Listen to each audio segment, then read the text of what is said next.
Who could be ringing the church bell at this time? Maybe it ain't an ooh, Father. Maybe it's an it. And maybe it's tolling the bell. Oh, there's no such things as ghosts and monsters. Haven't I made that clear to you? Something tore the throats out of Charlie Rousseau's sheep, and that something didn't leave any tracks. Andy Trent here saw a weird glow moving across the marshes last night. And this morning, he found 2 of his sheep dead. Their throats torn open. Maybe the same thing that killed Andy's sheep is tolling the bell. I was on my way just now to deliver a special letter at Penrose Manor when a strange light appeared on the road before me, then moved quickly across the marshes and faded into the mist. I turned the cart around and hurried back here. It's not real. First the light, and now the bell. There's a very sound and logical reason for the bell tolling at this time, and I'm going to find out what it is. You can drive me to the church pots. The letter can wait. No hurry. Nothing will harm you if you're with a priest. Is that true, Father? Ah, what you need is more faith and less imagination. Come along.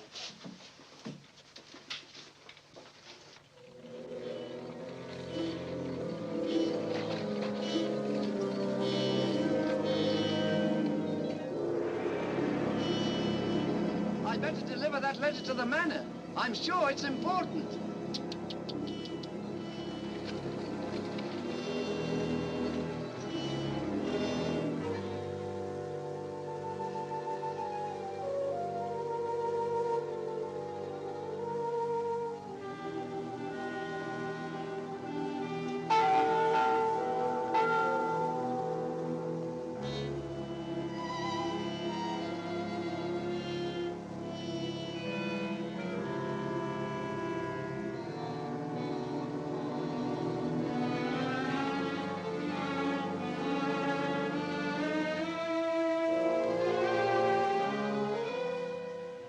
Goodness, that bell has stopped.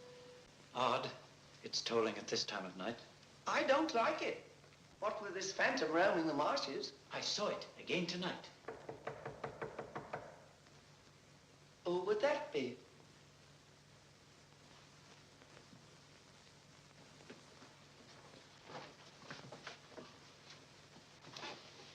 Where's Lord Penrose? He's gone to Quebec. Get him on the phone immediately. What's happened, Father? Lady Penrose, dead, clutching the bell rope, calling for help. It was dreadful. Her ladyship. Call Sergeant Thompson at the police station. Ask him to come to the church immediately. Come with me, Potts. I'll need you. Yes, Father.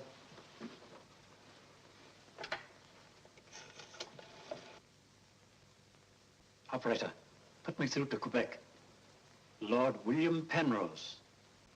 Yes, he's addressing a meeting of the Royal Canadian Occult Society at a Quebec hotel. It's urgent, sir. Page? Yes, sir? Lord Penrose. Lamont Rouge is on the telephone. It's urgent. It's in the gold room. Yes, sir.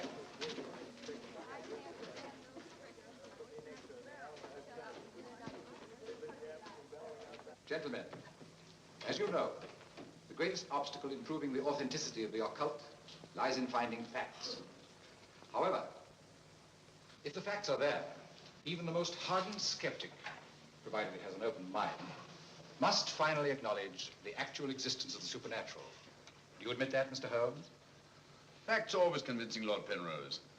It's the conclusions drawn from facts that are frequently in error. Yes, in the case of the Hound of the Baskervilles, as well as in the adventure of the Sussex Vampire, we found Watson, please. Oh, sorry. Well, gentlemen, this time I have facts. Cold facts. Many years ago, 100 to be exact, an apparition appeared at night in the village now called La Mort Rouge. The following morning, 3 people were found dead, their throats torn out, hence the town's rather grim name. Interesting, yes. But facts, no. I hardly think the tales of superstitious peasants can be considered... I haven't finished, Mr. Holmes. La Mort Rouge has again been the scene of these strange and unexplainable occurrences. Unexplainable, that is, from your point of view. Several of our most responsible citizens have actually seen the strange apparition on the marshes at night. And next morning, sheep were discovered... with their throats torn out and no traces of the killer anywhere to be found. Oh, you read about it in the papers. No, as a matter of fact, I haven't. It was merely a deduction. A rather obvious one, I'm afraid. Deductions are a weakness of mine, as Dr. Watson can tell you. Would you believe it? Holmes could... Well, those are facts, Mr. Holmes. Ignore them if you can. But it's very urgent, sir. Okay, well, go ahead. Thank you. I never ignore facts, Lord Penrose. And I have no doubt that the incident of the sheep with their throats torn out is unquestionably a fact. However, the interpretation of this fact as being final proof of the existence of the supernatural is merely supposition. And therefore cannot be accepted without further data. Your opinions, Mr. Holmes, are undoubtedly the result of your inability to cope with something beyond the realm of your comprehension. Man. I'm sorry, John, but this ridiculous skepticism... Yes, what is it, my boy? La Mort Rouge on the telephone, sir. Very urgent, my lord. Excuse me, gentlemen. I'm afraid, Lord Penrose... Quite understandable, Sir John. Lord Penrose is deeply entrenched in his beliefs. That's his privilege. Well, hang it all, Holmes, the fellow was positively rude. Well, shall we see a little overwrought, Watson? I'm leaving immediately.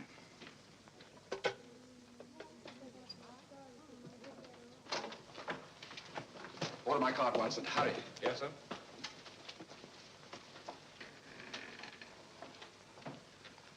Gentlemen, my wife has just been found dead. Her throat torn out. In exactly the same manner as the sheep. This is terrible. I say, you don't think that it's... Undoubtedly, Mr. Holmes, you would call it murder by person or persons unknown. I'm sorry. If I can be of any assistance... Thank you, no. I'm afraid the happenings in La Mort Rouge wouldn't interest you, Mr. Holmes. Under the circumstances, I think we should adjourn. Yes, indeed, Sir John. Holmes, what a terrible thing. Sir John, would you be good enough to convey our condolences to Lord Penrose? Yes, I'd be glad.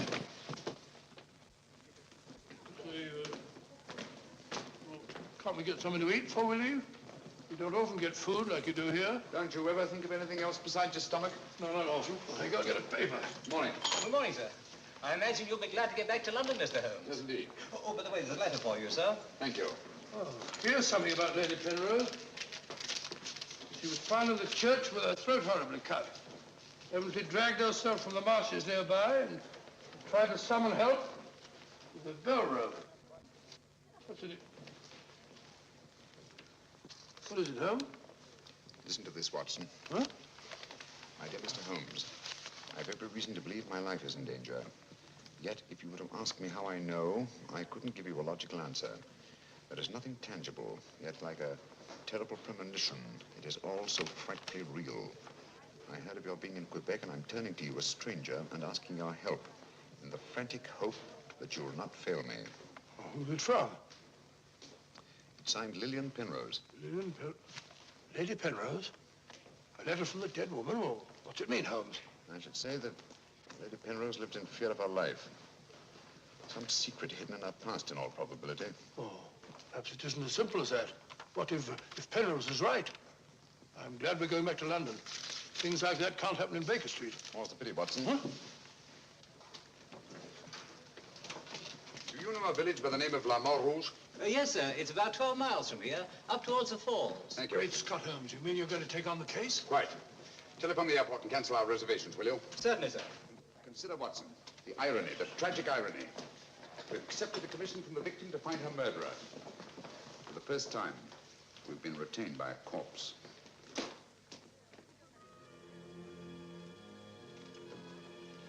Doesn't seem to be a bell. Never mind, come along. Do you think we should?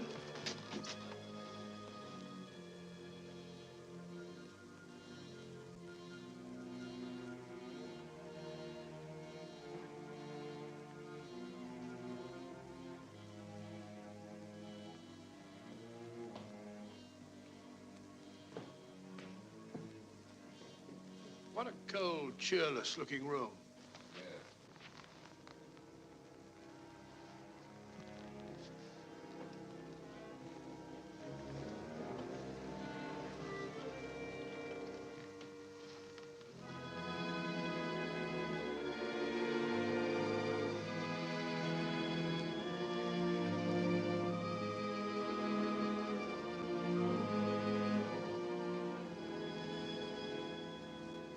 What do you want? Who are you?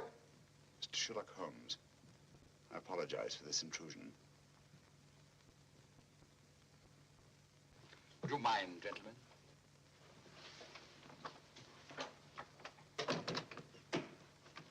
Mr. Holmes, is it your custom to burst into people's houses without ringing the bell? We couldn't find the bell, sir. If you've come here to use the death of my wife to prove your theories, I must ask you to leave. Penrose. I received this letter from Lady Penrose this morning.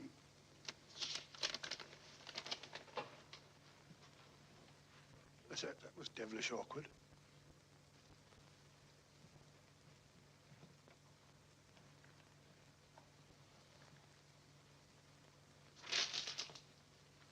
I'm afraid you're a little late, Mr. Holmes. My wife's dead. And I've come here to find her murderer. You might have saved yourself the trouble. I'm convinced that the solution of this horrible deed lies in an understanding of psychic phenomena. Although I don't expect you to admit that, Mr. Holmes. I assure you, Penrose, I neither believe nor disbelieve in anything, including psychic phenomena. If I could just see Lady Penrose, it might help dispel much of the mystery that surrounds these happenings in the Mort Rouge. Drake! Why don't you answer the blasted thing? Sergeant Thompson has charge of the case. You'll find him at the police station. And now I must ask you to go and take your assistant with you. You'll excuse me if I don't show you out. Drake! Drake! Drake, where are you? What?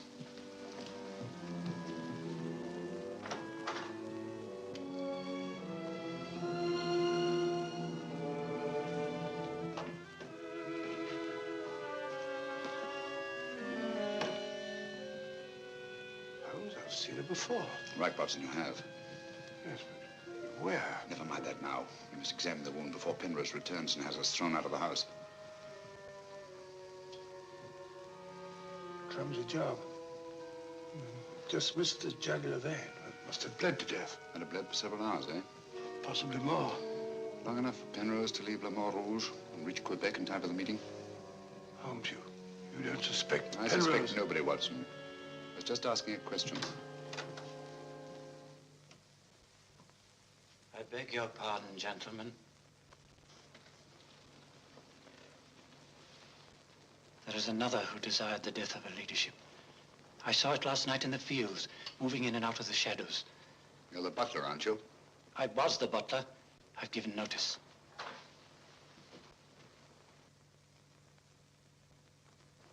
Drake! Get out. Get out of this.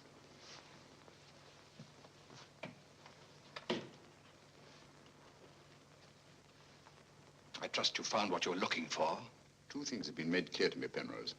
That your wife was murdered, and that she's Lillian Gentry. Lillian Gentry?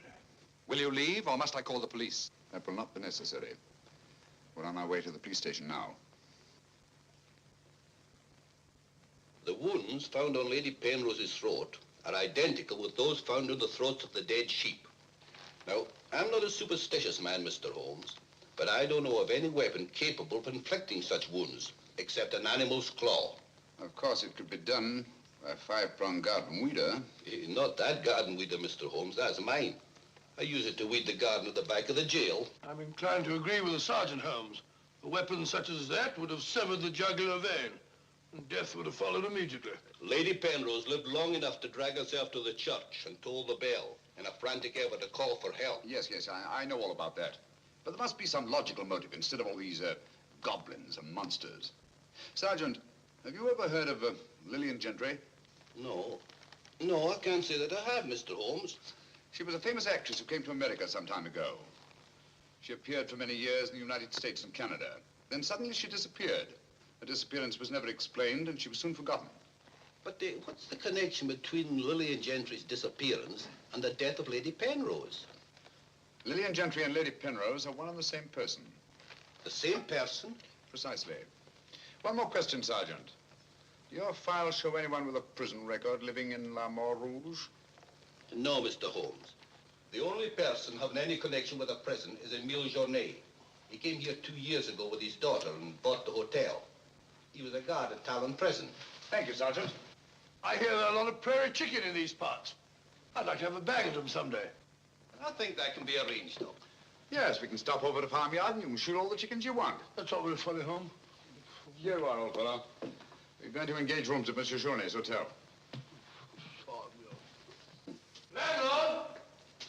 I say landlord! They seem deserted. Won't be for long if you billow like that. Landlord! Oh, sorry, Holmes. Got to try and make summer. Yes, monsieur? My dear, have you got a room for us? Yes, monsieur. Good.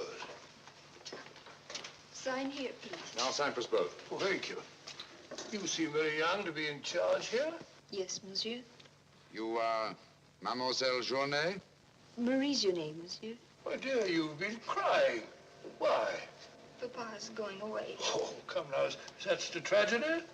Did you cry if your papa were going away, Watson? I don't believe so. This way, monsieur. Bring your bags, please. Yes, of course. Wouldn't I be unhappy if my father was seen my father for years? Father died about 20 years ago in Cheltenham.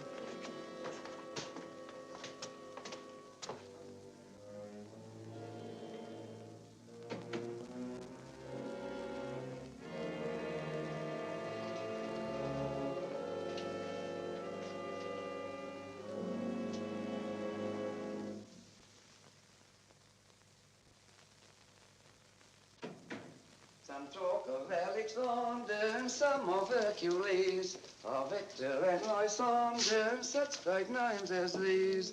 Bills. That's the way it goes, Emile. It costs money to be born, and it costs money to die. Do you know who that was in the car? It was Sherlock Holmes. He's here now. What do you think he'll find? Ghosts and monsters?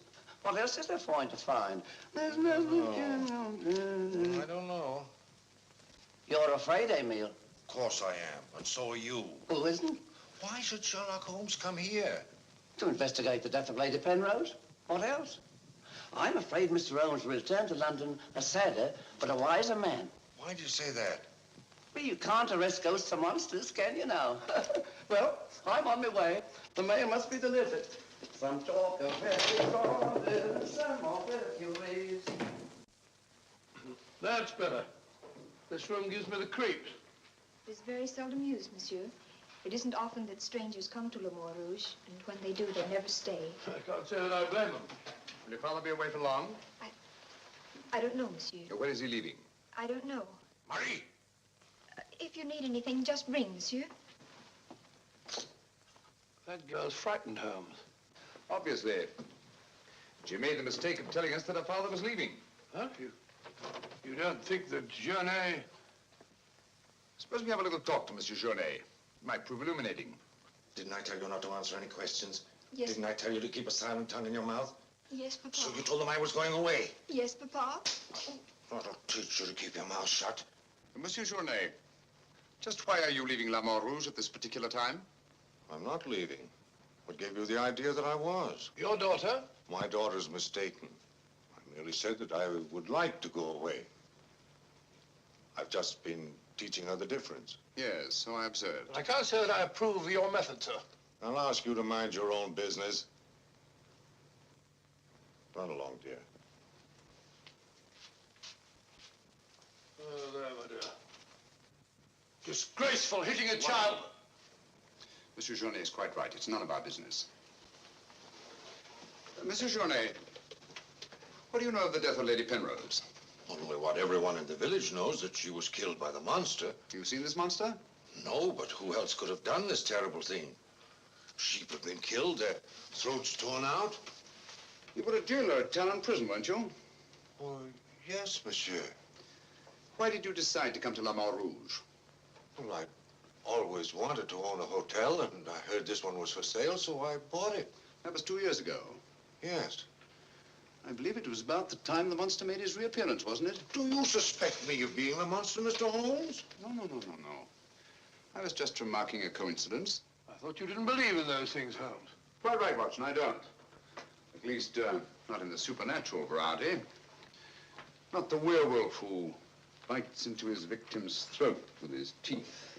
But, a monster who uses for his weapon of death a 5-pronged garden weeder. Yes, that's a little more in my line. I don't know what you mean. I mean that this monster's been recreated and used as a screen behind which to commit a horrible crime. Whoever did it felt certain that no suspicion could possibly fall on him. But my unexpected arrival upset his plans. Very possibly he became frightened, decided to run away. You're right, monsieur. I was running away. But not for the reason you think, but in fear of my life. And who would want to kill you? I don't know. It's like some terrible premonition. But it's so real. The very word, it's in Lady Penrose's letter. Yes. That still doesn't explain this garden weeder. I swear to you, I know nothing about its being here. Haven't we better send for that fellow, Sergeant Thompson? No, Watson, that won't be necessary. Monsieur Journet knows as well as we do that you can't run away from yourself. Oh, would you be so good as to return this to Sergeant Thompson, monsieur? I took it away quite by accident.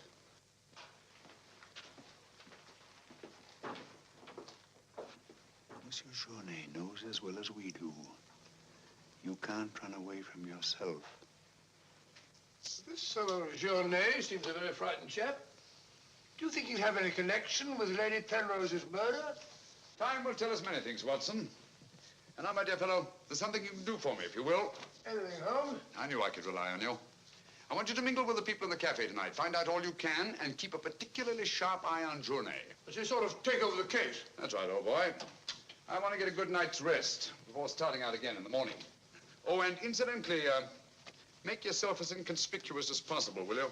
Inconspicuous? You can depend on me.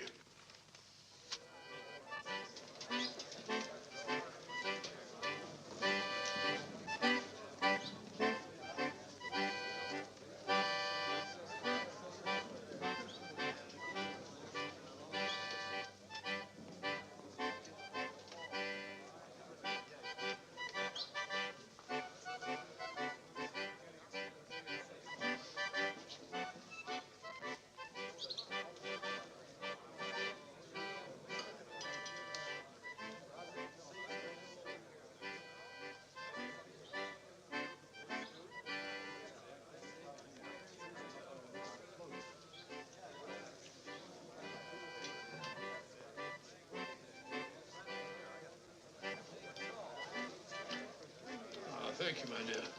I'm glad to see that the tears are all gone. You feeling better? Thanks to you and Mr. Holmes, Papa's not going away. Not going away? Oh, good.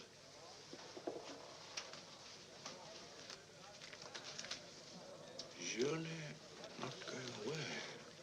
There are many phases of the supernatural, Mr. Drake. Witchcraft, vampires, werewolves, ghosts, monsters. You'll find them all in the history of crime. So I say to myself, Potts, this is the handiwork of the supernatural. I gather that your name is Potts, that you're interested in the detection of crime. Allow me to introduce myself. My name's Watson, Dr. Watson of 221B Baker Street, London, England. How do you do, sir? Here's to crime. Bigger and better crime. I deduce, my good man, that you're somewhat drunk. Yeah. Sharp he is, sharp as a tack, and just as flat-headed. You might also deduce that I'm leaving this place. Getting out. As soon as the bus I'm waiting for hoots its hooter. I believe they say honks its hooter in these parts. Hoots to me, honk to you. Hoot, hoot. My dear fellow, I don't care two hoots whether it's hoot or honk. Oh, that's my bus, gentlemen. I just heard it hoot its hooter distinctly. If you solve this case, let me know. Personally, I'm betting on the monster. You take my advice, Patsy. Get out of this place before they find you with your throat cut.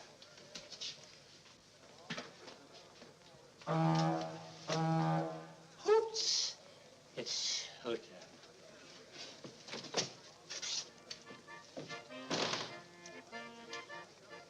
Nervous? Well, the thought of having your throat torn out by some monster isn't likely to make you very gay, Dr. Watson. No, indeed. Some of Monsieur Journet's excellent wine will soon remedy that. Marie, would you bring a bottle of this excellent wine for my friend here? Yes, monsieur. Mr. Potts, as a student of the occult, supposing you give me your theory of this murder. You like this wine? Oh, but Dr. Watson, I never drink anything stronger than milk. Teetotaler? No, hiccups. Every time I drink alcohol, I have hiccups. Sorry.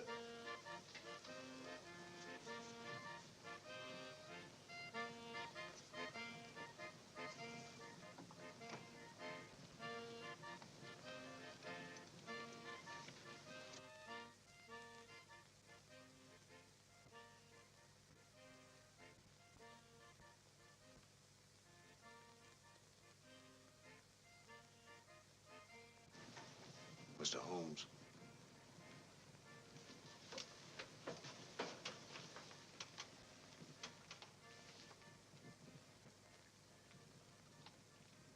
Mr. Holmes.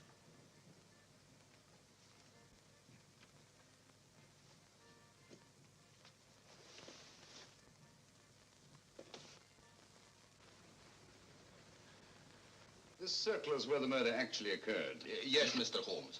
There's a footpath just beyond the church which leads across the marshes. Follow it for half a mile and you'll be there. Thank you, Sergeant. I'm sure I'll find it. Mr. Holmes, I wish you'd let me go with you. It's dangerous on the marshes at night.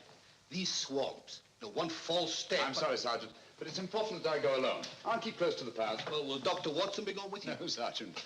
I asked him to do some research work of his own, and by now he's probably magnificently involved. Good night. Good night, Mr. Holmes. But according to your theory, Dr. Watson, everyone in the village is under suspicion. Pardon me. It's quite all right. Oh, thank you. Murder is a very interesting study, gentlemen. I well recall a short story by that brilliant author, G.K. Chesterton, in which the murder is committed by a postman. I refer, of course, to the Invisible Man, a brilliant bit of deduction on the part of Father Brown. I'm a postman. Precisely why I mentioned it, to illustrate the absurdity of assuming because one man in a postman's uniform is a murderer, any other man in the same uniform should be suspected. Thanks. Had me worried for a minute. Oh, well, Philistine, flabbergab. A child can see that this ridiculous monster has got you all afraid of your own shadow. I saw Lady Penrose. I wouldn't like it to happen to me. I'll be getting on. I'm going with you. Good night, Doctor. Good night. It's quite all right.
What's so strange about a church bell ringing? It rang the same time last night.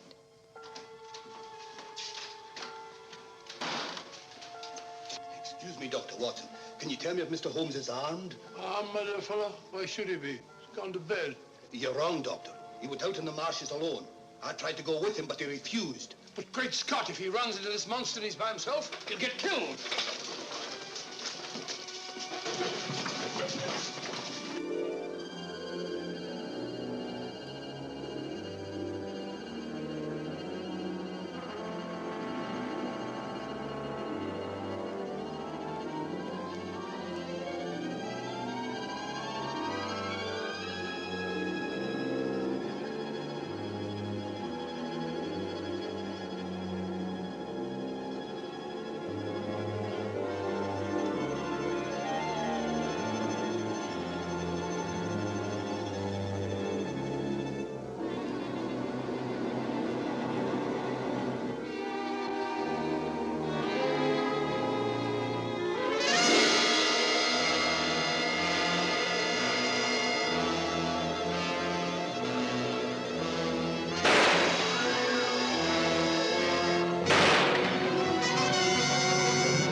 Holmes!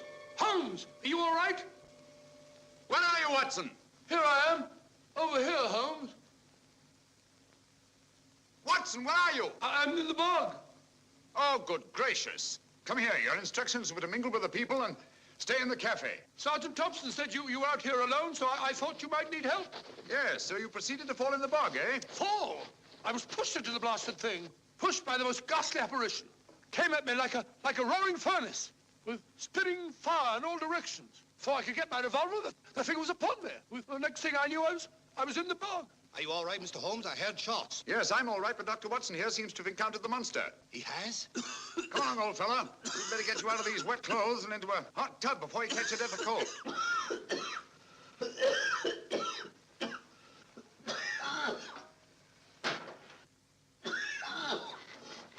Yeah, you've had enough of that. Drink this. You'll be as fit as a fiddle in the morning.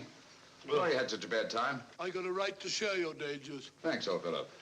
You know, I wasn't sure the villagers weren't right. And if it did turn out to be some sort of supernatural monster, well, why should I involve you? Rubbish. However, I did learn something. I can now state positively that our antagonist is not a phantom. But the thing actually spat flames at me. All just a figment of your imagination. The murderer knew I was out on the marshes and obviously wanted to frighten me. You frightened me, all right. How do you manage the flames? Merely clothing, treated with phosphorus. When the murderer fled, his shirt caught on a tree, and this piece of cloth was torn off. Come in. I'd like a few words with you, Mr. Holmes. I'll come directly to the point. Hello? What happened to your assistant? I'm not his assistant. If you must know, I was pushed into a boggy hole on the marsh. Pushed? By whom? I don't know. Spat fire at me. My good sir, in spite of Mr. Holmes's theories to the contrary, things have been seen and heard on those marshes that cannot be explained away by the use of logic. If I were you, I'd keep away from them. I'm not so sure. Holmes found... Now, Penrose, for the first time in my long pursuit of crime, I confess that I find myself baffled. I'm a detective. I need tangible clues. And up to now, I admit, I found none. And you won't. I advise you to leave La Mort Rouge. Tonight, you escaped with your life. Next time, you may not be so fortunate. Thank you for your considerate advice, Lord Penrose. Good night, sir. Excuse me. Oh, good night. I don't like this fellow, Holmes. Why do you think he came here? He wanted to find out if we discovered anything. He seemed very pleased when I told him we hadn't. Now, Watson, there are one or two questions I want to ask Sergeant Thompson. You stay here. I have a vitally important job for you. Anything, Holmes? What do you want me to do? Go to bed. Yes, it's cotton fabric. Yeah, take a look. That discoloration. The purple ink must have been spilt on it. Possibly. I should say this cloth was red with blue lines. Probably large checks. Yes, it seems to have been laundered a good many times. The blue lines are almost completely erased. Yes, you can scarcely see them. It's good fabric, well woven with a solid base. Hello, Bill.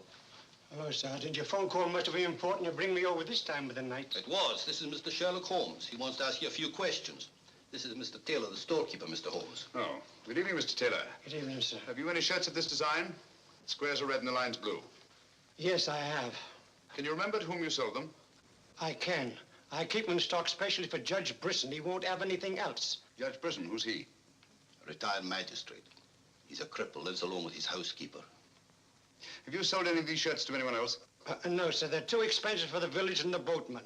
This is the finest material. Imported. You say Judge Brisson's a cripple?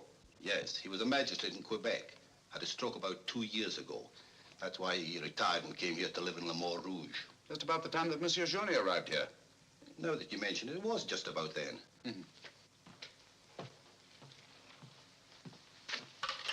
Hello, operator? Give me Judge Brisson's home, will you? Thank you.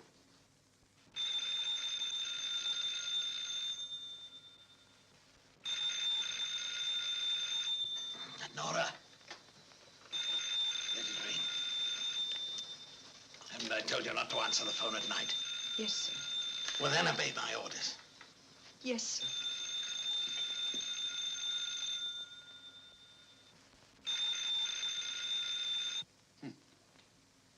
No answer. Where'd you live? On the Marsh Road. But I don't advise you to go there after dark, Mr. Holmes. The place is a fortress and guarded by a savage dog. I think Dr. Watson and I will have to pay Judge Brisson a visit in the morning. Good night, gentlemen. Good night, Mr. Holmes.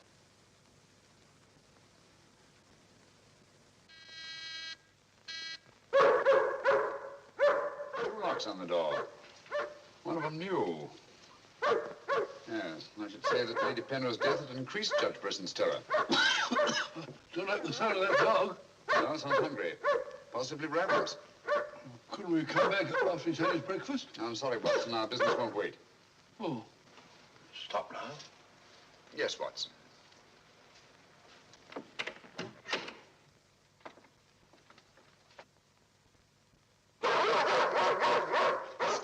Good Fido. Good Fido. Good Monty. Good Winnie. Who is it? Sherlock Holmes and Dr. Watson. I telephoned Judge Brisson we were coming. You can't come in. He's given orders no one is to be admitted. You wouldn't want Judge Brisson's death on your hands, would you? No, sir. Then you'd better let us in. I'll probably lose my job for this. Not after we've talked to Judge Brisson.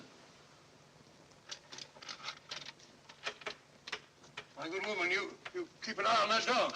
Oh, don't worry, Watson. You know as well as I do. The dog won't touch you if you're with its master or mistress. Well, you know it and I know it. You're quite sure the dog knows it. Good dog. Happy dog. Nice, Winnie. Good, good Winnie.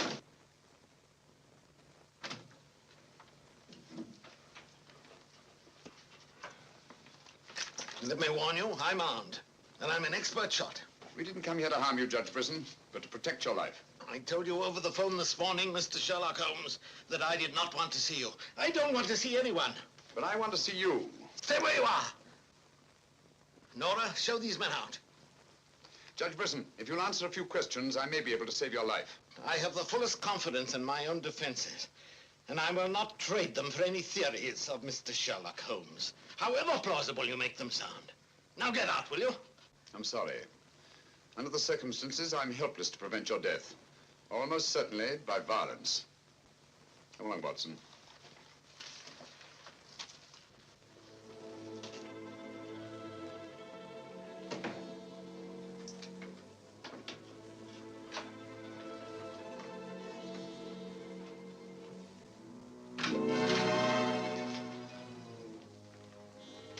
Pardon me. May I trouble you with that envelope? I must have dropped it.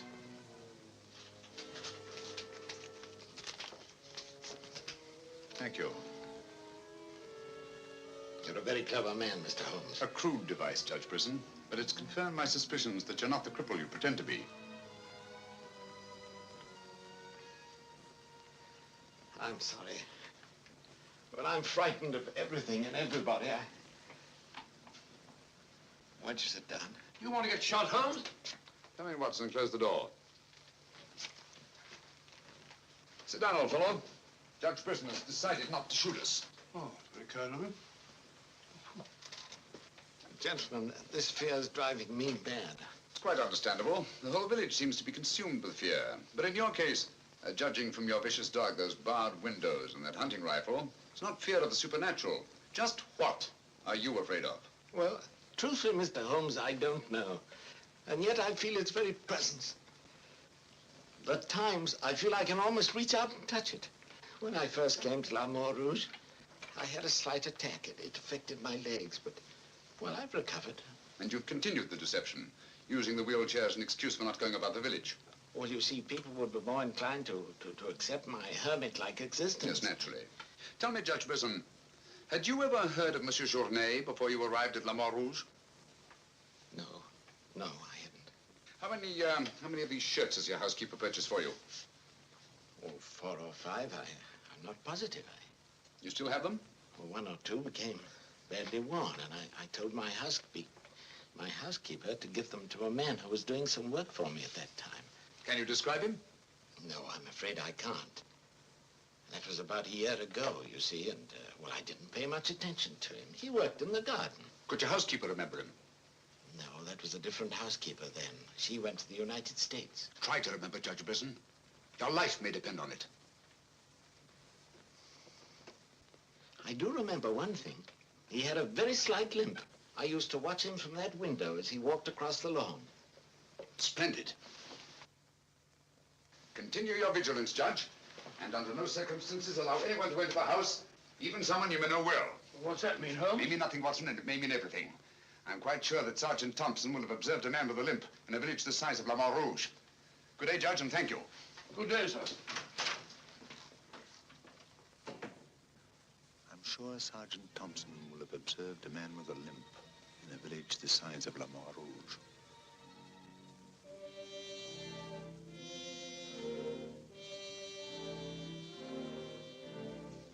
This is what's left of the Delaport Hotel, Mr. Holmes. Dana sleeps here when he's in La Mort Rouge. Spooky old place. The villagers call it the ghost house. It's been deserted for years.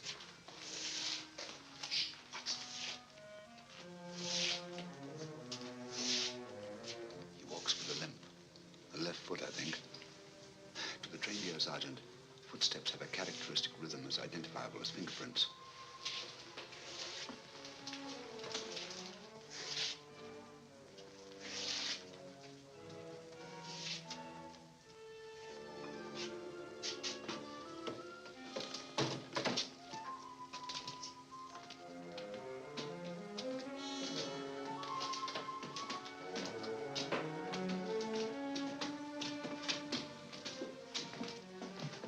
What do you want? Come to have a talk with you, Tanner. I've done nothing. Then you won't mind answering a few questions. What do you want to know? Tell me, Tanner, where were you 2 nights ago? Down the river. And last night? I just got back tonight. You're lying. You can't frighten me. But now I got a job to do. It's quite evident that you haven't been on the river within the last 48 hours. Are you trying to make me out the murderer of Lady Penrose? How do you know she was murdered? I'll tell you how you know she was murdered. Because you murdered her. Holmes, look! In there! The monster! That's right, Watson. One of Brisson's shirts, which Tanner here treated with phosphorus. Take him, Sergeant. I'll give you all the evidence later.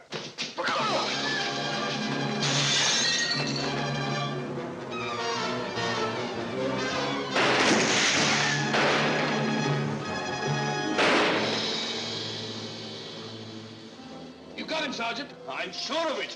Come on.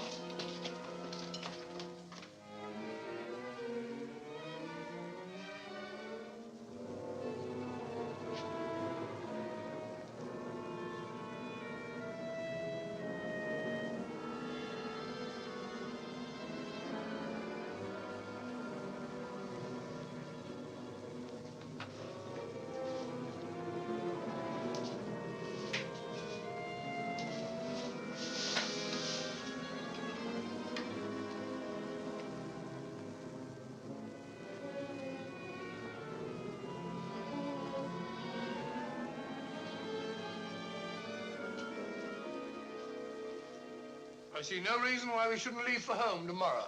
So much for tomorrow. But for tonight, what do you make of this, Watson? I found it in Tanner's room. Just a photograph? That's right, old boy, just a photograph. You notice anything else about it? Part of it's missing. Bravo, Watson. Now, if we can find the missing half, notice the discoloration of the torn edge, faded signature. The upper half was torn off sometime within the last year, I should say. Well, why all this fuss about an old photograph? Watson, have you ever stopped to think that the science of detection is very much like stringing a handful of beads? I can't say I have. Well, it is. And in this particular case, you might say that I have 5 beads. Journée, Brisson, Tanner, Lord and Lady Penrose. So far, I haven't had any thread to string them together. This, gentlemen, is our thread. And I think I shall start with Lady Penrose. But Lady Penrose is dead. The dead can tell us many things, Sergeant. You and Dr. Watson remain here at the hotel. I'll meet you later. I'm sure you got Tanner, Sergeant. But Mr. Holmes is never satisfied with a dead criminal. He has to sit in on the post-mortem. Come along. Let's go downstairs and celebrate the death of the monster. That's a good idea, Doctor.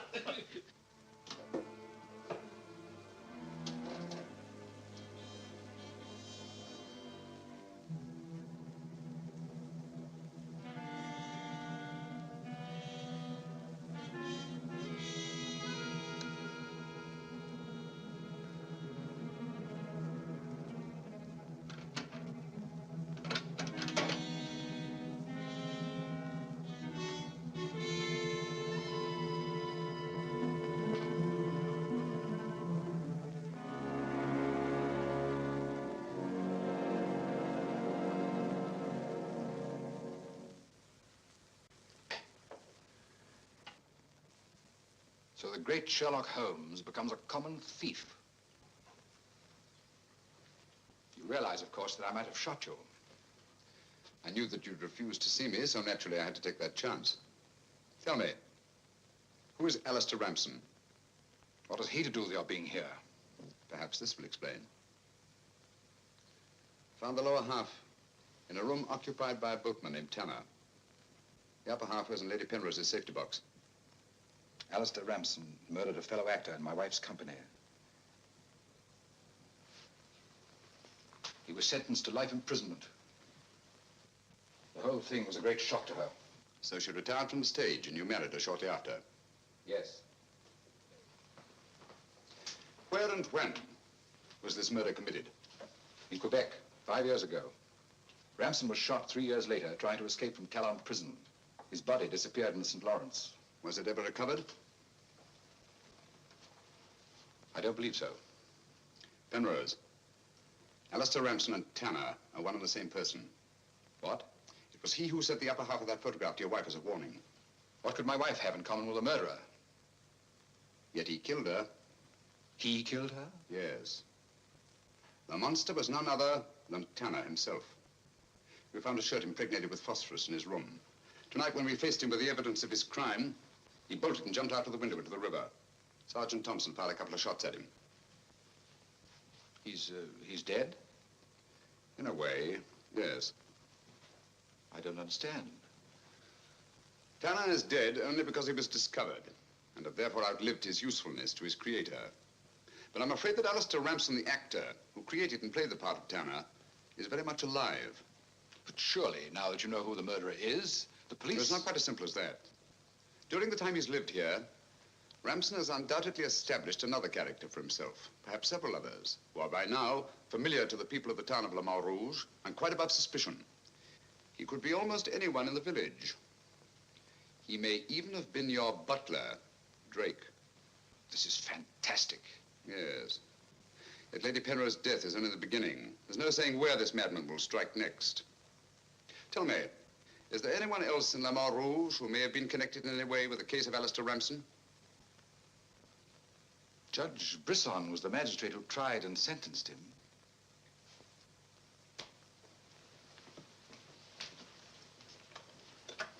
Operator? Operator, give me Judge Brisson's home. It's urgent.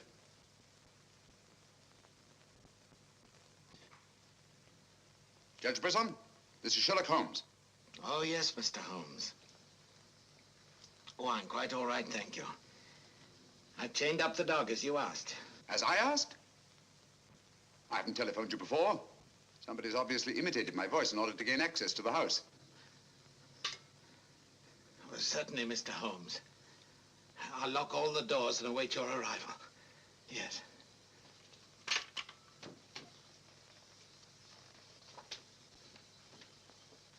Nora!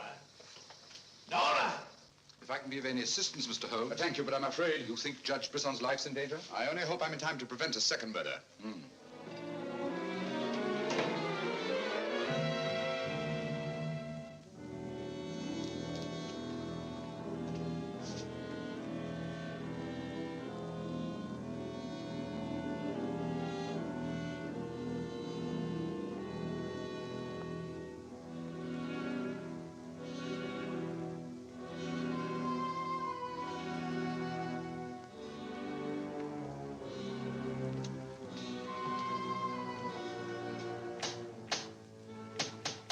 That's Mr. Holmes. Show him in.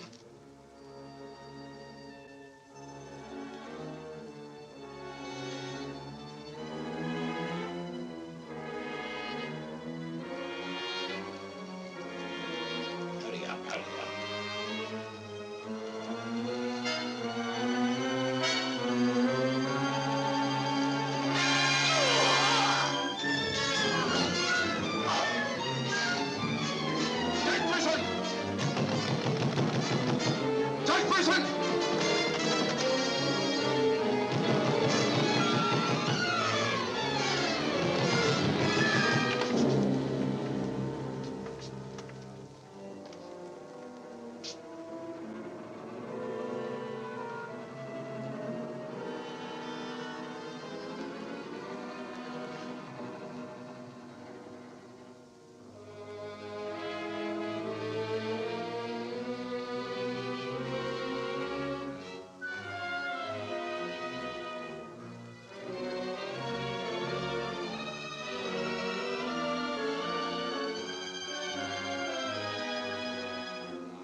You know who it was?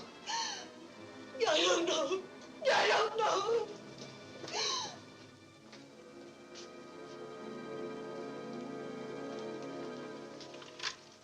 Hello? Operator, Monsieur Journet's cafe. I want to speak to Sergeant Thompson. It's urgent.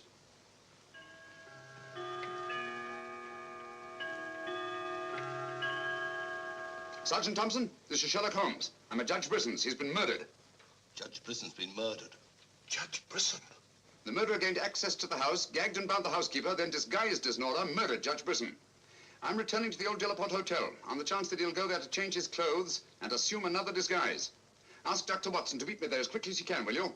You'd better come here at once and take charge. Right.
Throw your revolver on the floor in front of you and raise your hand, Sherlock Holmes.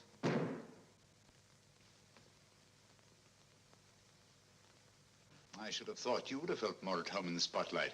I see you finally identified me.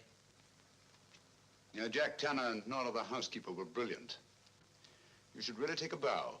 It's too bad you appeared on the scene when you did, and I had to ring down the curtain on the monster.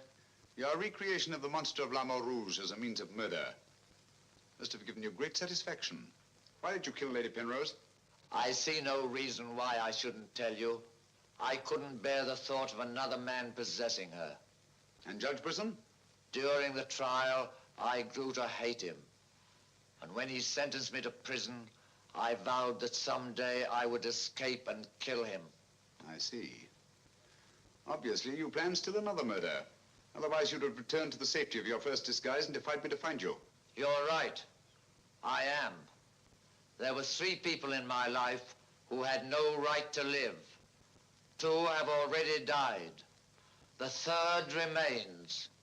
Tonight, I shall kill him. Mr. Holmes, I've always had the greatest admiration for your talents. Thank you.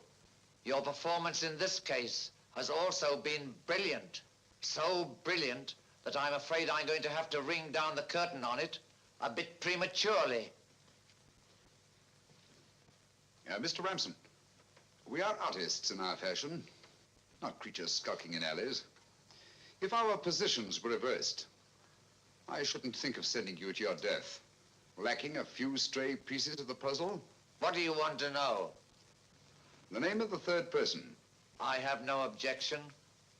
If there is a hereafter, which I doubt, you and he will meet very soon, Mr. Holmes. The name of the 3rd person is...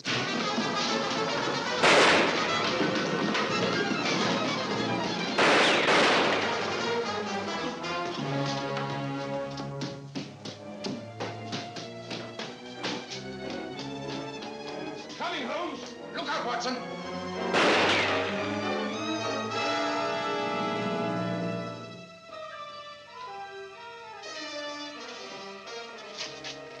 All right, Watson.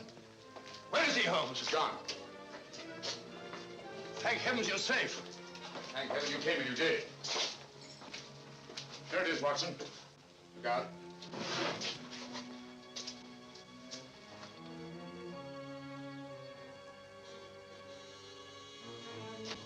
So he got away again? Yes, Watson. Over that warehouse roof, most probably. What a fellow's a room. Yes. This is obviously the secret room where his disguises were created. Looks like an actor's dressing room. He is an actor, Watson. One of the finest acting talents of our time. Look at this. Nora, the housekeeper. His name's Alistair Ramson. Alistair Ransom? Never heard of him. No, that's not important. The important thing is that he murdered Lady Penrose and Judge Brisson. Great Scott, he did it. Yes, Watson. This Ramson is a paranoiac. His orgy of crime is not complete. There's still another. I was just about to learn his name when you so conveniently fell down the stairs. Oh, sorry, old You chap. needn't be, old boy. You saved my life. Look at this, Watson. Tanner. Tanner? Where do you think he'll strike next? Obviously, Journet is to be his 3rd victim. Journet? Yes, Watson. As in the cases of Lady Penrose and Judge Brisson, Journet also felt his presence. But in each case, it was vague and unexplainable. Well, what connection can he have with Judge Brisson or Lady Penrose? Journet was a guard at Talon Prison, where Alistair Ramson was confined. He's the 3rd person against whom the murderer holds a grievance. Now he's disappeared. Journet disappeared? Well, so Marie told us in the cafe. Watson, Journet's disappearance can mean only one thing. He's in hiding. Our job is to find him before Ransom does. Journet is the only man who can lead us to the murderer. We'd better have a talk with little Marie. Raise your voice and sing your love, sing till the echo ring. Don't ever let a single soul worry about anything. Mind what you make it so you can make it what you will. Never be weary, ever be cheery. Hello, Potts. Have you seen Marie?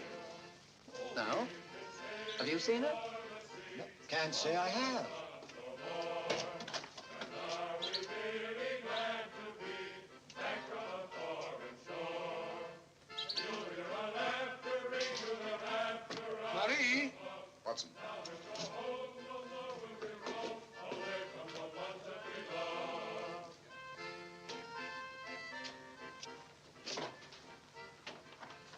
What is it, Holmes?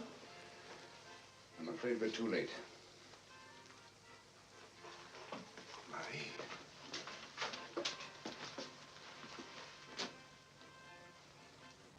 Don't touch anything, Watson.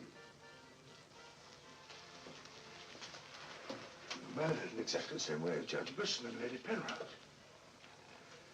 Poor innocent little child. I should have prevented this.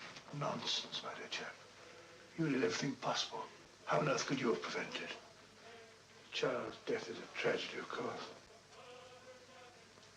I see exactly what happened. She was standing here by the desk, and the murderer came in by that door. He came in through that door, but Marie was not in the room. She alone, of all people in the cafe, saw Ramson enter this office. It was someone she knew well. Someone who might have a message from her father. So she followed him here. And when she refused to tell him whether her father and Gunny killed her. Ramson already knew that Joni had disappeared, but he didn't know where. When he questioned her, she became suspicious, and it was then that he killed her. Telephone Sergeant Thompson, will you? And he's at Judge Brisson's. Ask him to come here at once. And see that no one leaves the cafe until he gets here. The murderer may be among them.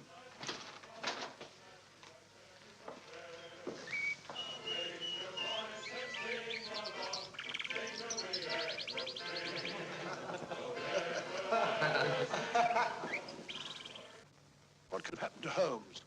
He's been away all day. It's very unfair of him keeping me in suspense like this. He knows how worried I become. He continues to do it, and do you know why?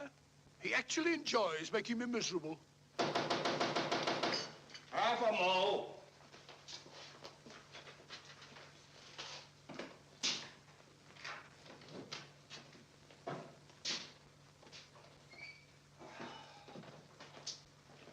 No good, Watson. It won't work. What won't work?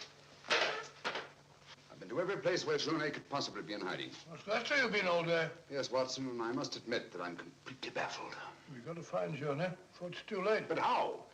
I've been everywhere within a radius of 5 miles of this village. I've even been to the church in the hope that he'd disguise himself and attend Mass. He may have gone to Quebec. Every road's covered. He hasn't left this vicinity, of that I'm certain. All right, I'll answer it. Hello? Hello?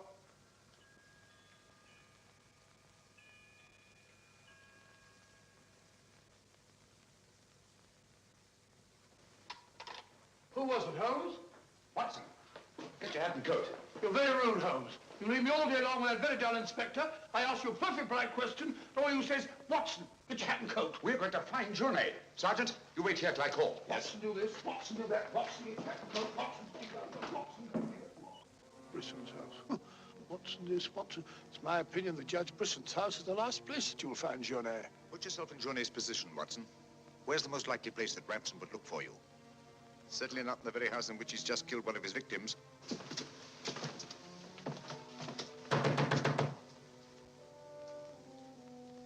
Joni! Joni! It's Sherlock Holmes and Dr. Watson. We're here to help you. I don't like the look of it, Holmes.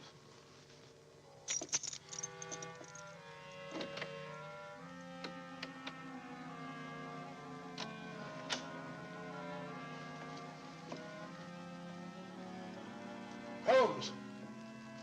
Holmes! Where are you? Here I am, Watson.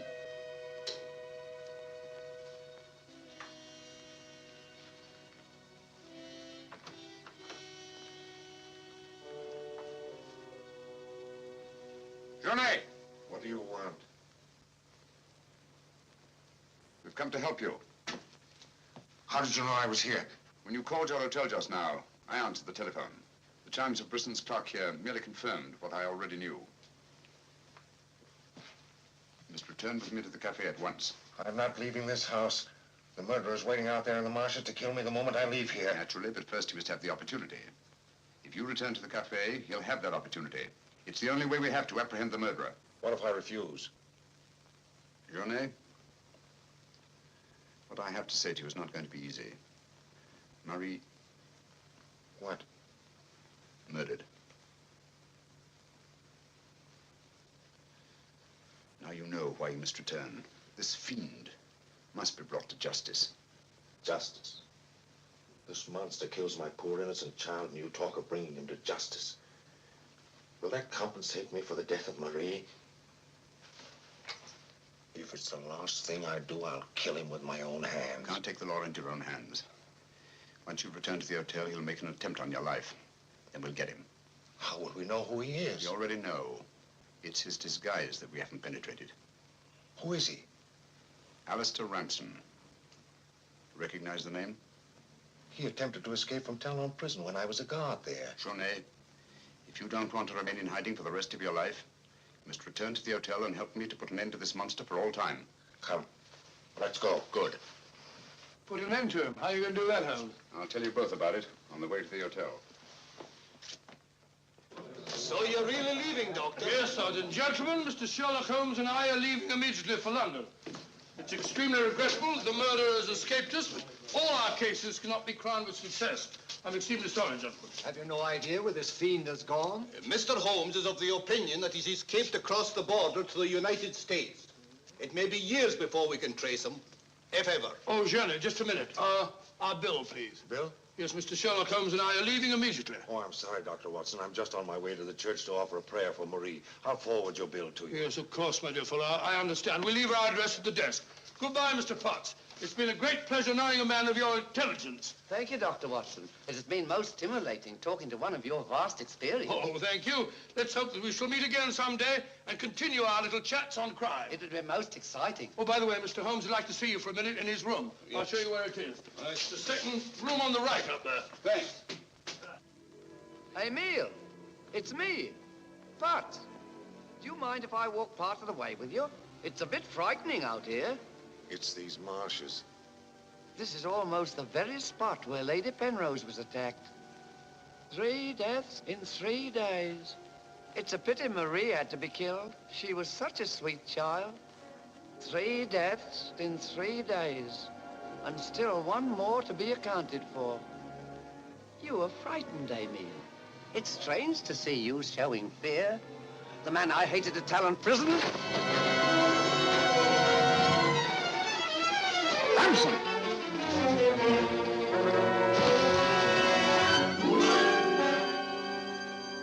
Sherlock Holmes.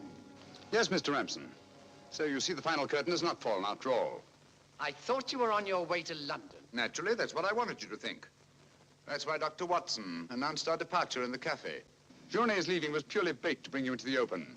I merely replaced Journey once he was outside on the street. May I say, Mr. Ramson, that your disguise as a postman was a masterpiece of ingenuity. Your very choice of the role put you above suspicion. It was quite easy. I simply disposed of the real Mr. Potts after he had passed his civil service examination and had been assigned to La Moor Rouge.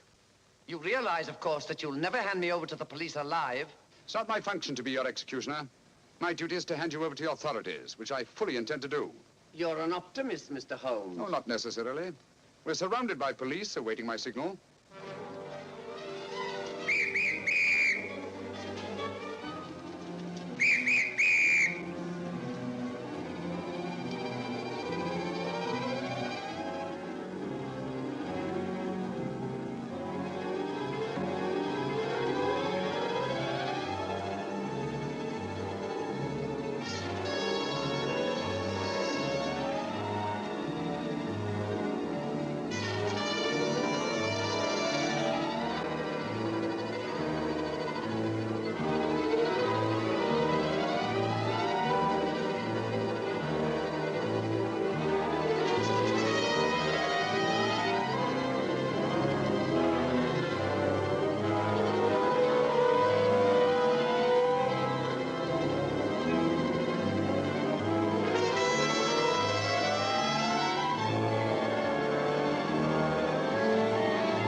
have killed him.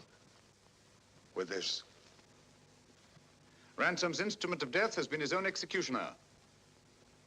Well, gentlemen, our search for the monster has ended where it began, on the marshes. Eh, Watson? Watson, where are you? Why isn't he here? He was with us a minute ago. Watson! Here I am, Holmes. Where are you? I've fallen in another hole.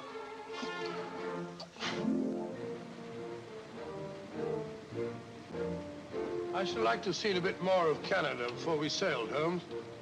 So should I, Watson. Canada. The linchpin of the English-speaking world, whose relations of friendly intimacy with the United States on the one hand, and their unswerving fidelity to the British Commonwealth and the motherland on the other. Canada. The link that joins together these great branches of the human family. Churchill say that? Yes, Watson, Churchill.